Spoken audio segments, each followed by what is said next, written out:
చెప్తుందేమో లేదా రాబోయే బడ్జెట్లో ప్రజలకు ఇచ్చిన 420 హామీలు 420 హామీలు ఏవైతున్నాయో ఈ ప్రభుత్వం మరి ఆ 420 హామీలు 6 గ్యారెంటీల గురించి ఏమైనా కొత్త విషయాలు చెబుతారేమో లేదా గత 15 నెలల పేలవమైన అట్టర్ ఫ్లాప్ పరిపాలన ఏదైతే ఉందో దాని గురించి ఏమైనా ప్రాయశ్చిత్తం చేసుకునే విధంగా ప్రసంగం ఉంటుందేమో గవర్నర్ గారిదని చెప్పి మేమందరం కూడా భావించినాం, ఆశించినాం. కానీ ఇది గవర్నర్ గారి ప్రసంగం లాగా లేదు. ఒక మాటలో చెప్పాలంటే గాంధీ భవన్లో కాంగ్రెస్ కార్యకర్తల ప్రెస్ మీట్ లాగా ఉంది తప్ప గవర్నర్ గారి ప్రసంగం లాగా మాత్రం లేదు. పాపం పెద్ద ఆయన గవర్నర్ గారి నోటెంబడ కూడా చాలా అబద్ధాలు, ఒకటి కాదు రెండు కాదు, ఎన్నో అబద్ధాలు, ఎన్నో అర్ధసత్యాలు, ఎన్నో అసత్యాలు కూడా పాపం వారి నోటెంబడ కూడా పలకాల్సి రావడం మేము కూడా బాధపడతా ఉన్నాం. కాంగ్రెస్ సర్కారు యొక్క ఘోర వైఫల్యం వల్ల ఈరోజు రాష్ట్రంలో రైతాంగం ఆందోళనలో ఉంది. ఎక్కడికక్కడ పంటలు ఎండిపోతున్నాయి. రైతులు ఇప్పటికే 480 పైచిలకు మంది రైతులు ఆత్మహత్య చేసుకున్నారు. వాళ్లకు కనీసం ఒక్క మాట, వాళ్లకు సాంత్వన చేకూర్చే మాట, వాళ్లకు ఉపశమనాన్ని ఇచ్చే మాట, వాళ్ళకు భరోసానిచ్చే ఒక్క మాటనన్నా గవర్నర్ నోటెంబడి వస్తుందేమో. పంటలు ఎండిపోకుండా కాపాడుతాం, నీళ్ళు ఇస్తాం, బుద్ధి తెచ్చుకున్నాం, ఇకనైనా బుద్ధితో మెదులుతామని చెప్పి ఒక్క మాటన్నా చెప్తారేమో అనుకున్నాం. ఒక్క మాట కూడా వారి నోటెంబడ రాలేదు. అసలు ఈరోజు వరకు రాష్ట్రంలోని ఏ గ్రామంలో కూడా 25 నుంచి 30% మించి రుణమాఫీ జరగలేదు. ఇది నిర్వివాదం. ఇది మేము శాసనసభలో పోయిన సమావేశాల్లోనే అడిగినాం. ముఖ్యమంత్రి గారు సొంత ఊరికి పోదామా, సొంత నియోజకవర్గానికి పోదామా, ప్లేసు డేటు టైము మీ ఇష్టం, ఊరు కూడా మీ ఇష్టం. ఒక్క ఊళ్ళే 100% రుణమాఫీ అయితే మేమందరం రాజీనామా చేసి పోతామని చెప్పి కూడా చెప్పినాం. కానీ మళ్ళీ ఈరోజు గవర్నర్ గారి నోటెంబడ రుణమాఫీ అయిపోయింది, లక్షలాది మంది రైతులు సంతోషంగా ఉన్నారు అని చెప్పి అబద్ధాలు చెప్పించి గవర్నర్ గారి స్థాయిని కూడా దిగజార్చి ఈ కాంగ్రెస్ ప్రభుత్వం మళ్ళొక్కసారి తన భ్రష్టత్వాన్ని, తన నీచత్వాన్ని బయటపెట్టుకుంది. పెట్టుబడి సాయం అందని రైతులు రుణమాఫీ కాక, పెట్టుబడి సాయం జరగక, కేసీఆర్ గారి టైంలో ఉండే రైతు బంధును కూడా కనీసం అమలు చేసే పరిస్థితి లేక ఆగమాగమైపోతుంటే ఇవాళ రైతు బంధు మొత్తం అందింది. అది మాత్రమే కాకుండా రైతు కూలీలకు కూడా సాయం చేస్తున్నామని చెప్పి గవర్నర్ గారి నోటెంబడ ఇవాళ అబద్ధాలు చెప్పించడం అంటే గవర్నర్ గారికి కూడా అవమానం. ఇది వారు కూడా గుర్తించాలని చెప్పి కూడా మేము కోరుతా ఉన్నాం. సాగునీటి సంక్షోభం రోజు రోజుకు తీవ్రమవుతా ఉంది.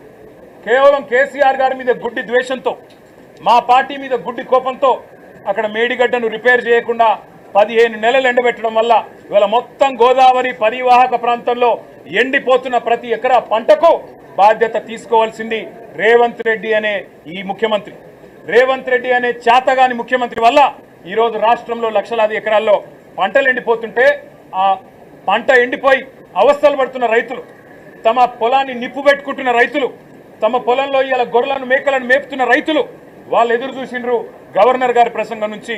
ఒక్క మాటన్న వస్తుందేమో, మేము పంటలను ఎండిపోకుండా కాపాడుతాం, మేమున్నాం, ఈ ప్రభుత్వం భరోసా ఇస్తున్నది, మీకు రిపేర్ చేస్తాం మేడిగడ్డను, ఇన్ని రోజులు కేసీఆర్ గారి మీద గుడ్డి కోపంతో తప్పు చేసినాం అని ప్రాయశ్చిత్తం చేసుకుంటారు అనుకున్నాం. ఆ సోయి కూడా ఈ ప్రభుత్వానికి లేదు. కనీసం ఒక్క మాట మాత్రంగా కూడా ఎండుతున్న పంటలు, సాగునీటి సంక్షోభం, 480 మంది రైతుల ఆత్మహత్యలు, వాటి గురించి ఒక్క మాట కూడా మాట్లాడకపోవడం అంటే రేవంత్ రెడ్డి ప్రభుత్వం యొక్క ప్రాధాన్యతలు ఎట్లా ఉన్నాయో దీన్ని బట్టే అర్థం చేసుకోవచ్చు. ఇవాళ భారతదేశంలో బహుశా ఏ రాష్ట్ర సెక్రటేరియట్లో జరగని అత్యంత ఘోరమైన నీచమైన పరిస్థితి మన రాష్ట్ర సెక్రటేరియట్లో జరిగింది. 20% కమిషన్ ఇయ్యందే ఇక్కడ బిల్లులు వస్తలేవని చెప్పి కాంట్రాక్టర్లు ఆర్థిక శాఖ మంత్రి, ఉప ముఖ్యమంత్రి గారి ఛాంబర్ ముంగట ధర్నా చేసే పరిస్థితి రాష్ట్రంలో బహుశా ఎన్నడూ కూడా గతంలో లేదు. మరి భారతదేశంలో కూడా బహుశా ఎక్కడా లేదని నేను అనుకుంటా ఉన్నా. ఇవాళ 20% కమిషన్ తప్ప విజన్ లేని ప్రభుత్వం ఇది. ఈ విజన్ ఉంది, ఆ విజన్ ఉంది, ఏఐ, డేటా సైన్సెస్ అని పెద్ద పెద్ద మాటలు. విజన్ లేదు, మన్ను లేదు, కమిషన్ తప్ప. No vision, only commission, only 20% commission అనే విధంగా ఇవాళ ప్రభుత్వాన్ని నడుపుతూ ఢిల్లీకి మూటలు పంపుతూ ఇక్కడ చిన్న కాంట్రాక్టర్లను, సర్పంచ్లను, చిన్న చిన్న వ్యక్తులను వేధించి చివరికి చివరికి ఓవర్సీస్ స్కాలర్షిప్లు ఇవ్వకుండా గురుకులాల్లో తిండి పెట్టకుండా ఈరోజు పిల్లల్ని చంపుతున్న అరాచక ప్రభుత్వం రేవంత్ రెడ్డి ప్రభుత్వం, కాంగ్రెస్ ప్రభుత్వం. కనీసం గురుకులాల్లో ఉండే అధ్వాన్నమైన పరిస్థితుల గురించి ఒక్క మాట చెప్తారేమో అనుకున్నాం. దాని గురించి ఒక్క మాట లేదు. చనిపోయిన 83 మంది పిల్లలకు కనీసం ఒక మాట సానుభూతి చెప్పి సంతాపం చెప్తారేమో అనుకున్నాం. ఒక్క మాట కూడా వారి గురించి ప్రస్తావన లేదు.